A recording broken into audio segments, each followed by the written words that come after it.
Hi, so I'm at 21 weeks, getting bigger, if you can see here from the side, and we had our anatomy scan. Yay! So I'm going to show it to you up close. If you look over here, they can't really get the whole silhouette in because he's so big, but we got a visual confirmation here. If you can tell, it says it's a boy. So we knew, I'll show you the other ones soon, but we knew that it was a boy already at 12 weeks. These days they have the test called Panorama, and it's a blood test, and they know 98% accuracy, 99% accuracy, what gender it is. So we knew by 12 weeks, but 20 weeks is when you can actually see it in the scan. So that was pretty cool. And they also did some 3D scans, which are kind of creepy. They look a little bit scary, like an alien. So I'll show it to you here. That's one of them. If you can see them. Kind of creepy, but also kind of cool. So I find it really cool that we can actually check out on how the baby looks inside. Every time I get an ultrasound, it's just the coolest thing ever. They could see like all the different pieces, like the heart and the kidneys, and also the blood flow. They had like a blue and red like highlight of the blood flow going in and out of the placenta and the umbilical cord. So it's just a really cool that we can do this these days. I'm actually watching this video, this show on BBC called the Midwife, and it's like on its 5th or 6th season already, and it takes place in England, in like this really poor town in like the 50s and beginning of the 60s. It's before they have any of this stuff, and it's just amazing how like back then nobody knew anything. Like you didn't know the sex, you didn't know if the baby was going to be okay, you didn't know anything. So you got to be really grateful for modern medicine. I really recommend that show, by the way. If you're not very queasy about blood and gross stuff, then in general it's a really good show.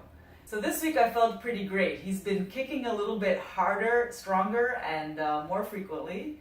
I haven't really been feeling the urge to eat a snack before bed anymore. It could be I've been eating a little bit later maybe, I don't know, but I'm not as hungry. I gained, I think, about 3 pounds since the last time. So I'm about 8 pounds more, 5 to 8 pounds more than my normal weight.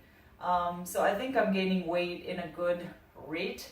The general guidelines are between 25 and 40 pounds altogether to gain. So hopefully I won't gain too much, and I'll probably be fine in terms of not gaining enough.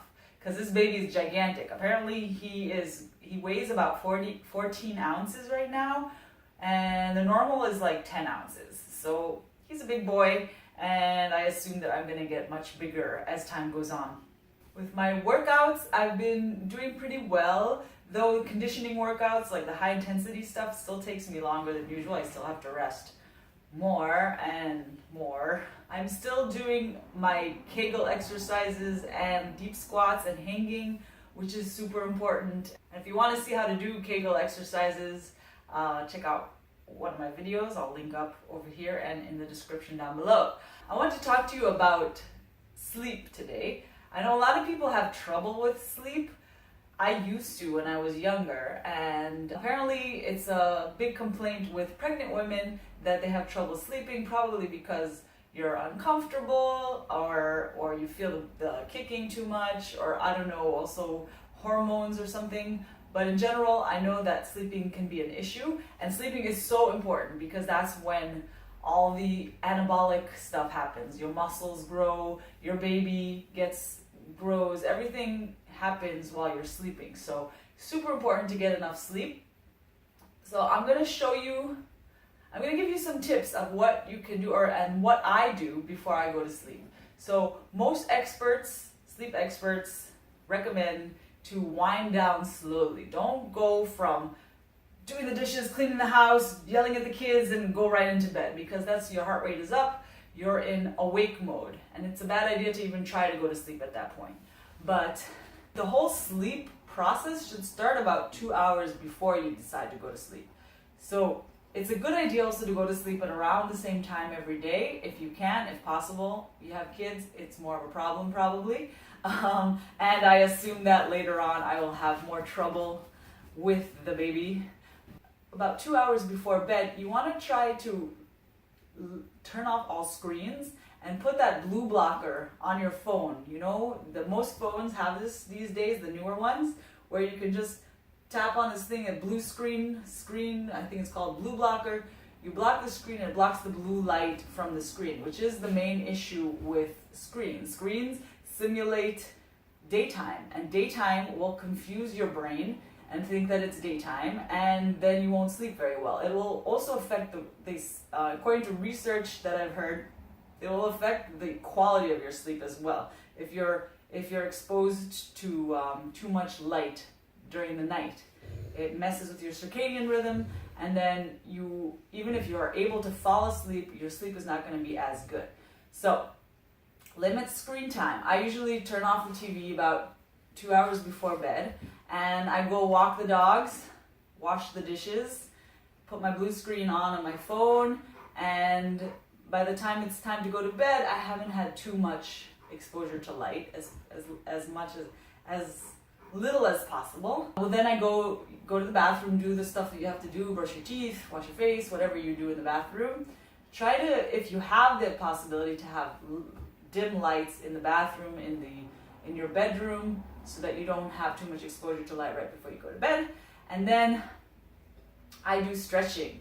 It's great to do stretching right before bed because it kind of loosens up your muscles before bed, it relaxes you, and it's a good time to do it also because your body has been warmed from the rest of the day. So not so good to do in the morning, okay to do at night. So the exercises I do is like a stretch for my chest. So I just kind of get my arm into like a doorway and kind of open up the chest like that. And I do it on both sides, about 20 to 30 seconds each side. Then I do a stretch for my hamstrings, my back, and my calves. So I'm going to show that to you right now. So I get up against the wall and I put my foot up on the wall like that. And then I put my hands up on the wall and point my butt backwards, okay? And this stretches out my hamstrings and my calves. And I just hold that for about 30 seconds. Then I come up. I know calves and hamstrings get tight, also especially for pregnant women. So it's good to stretch them out before bed. And I do I get closer and I just bend my knee and straighten it out. If you can see that, bend and straighten. Bend and straighten, then switch sides. Same thing on the other side. Next, I also do my deep squat where I get down with my toes pointing out a little bit and my heels on the floor.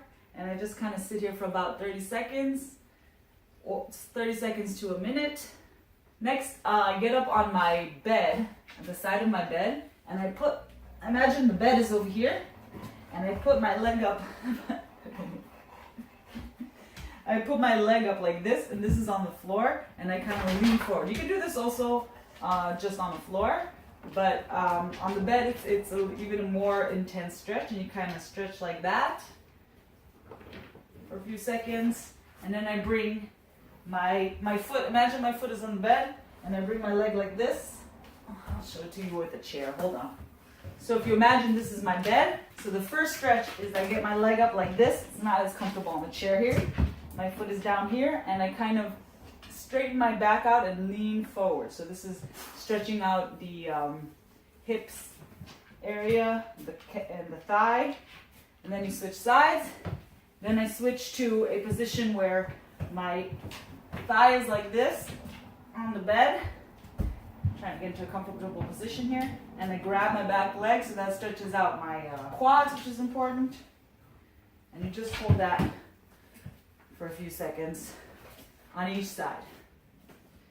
The next thing I do is a little bit of a breathing exercise, which I have a video I'll link up over here where I get into more detail about it. But basically, feet shoulder width apart. You imagine like you have roots from your feet into the ground.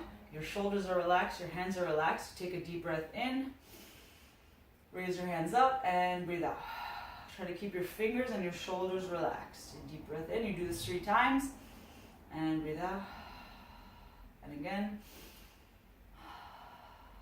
Then you breathe to you. And push out. 3 times. Then you make a circle around you. Imagine like you're holding a ball. You breathe in, you expand it. And breathe out. Make it smaller 3 times. Then you imagine like it's like a bubble and you split the bubble in 2 and you're holding a bubble in each hand. You breathe in, you turn it over, and breathe out, bring your hands down. And that's my breathing routine that I do right before. There's a couple more things that I do. I know this is it's a pretty long routine, takes about 10, maybe 15 minutes. But in the end, it's worth it because it just gets your body ready, and I have like really good sleep. So I don't know if it's just anecdotal. It's probably just anecdotal, but this can help you if you're having any trouble with sleeping. So the next thing I do is I get onto my bed and I do a little bit of lymphatic massage.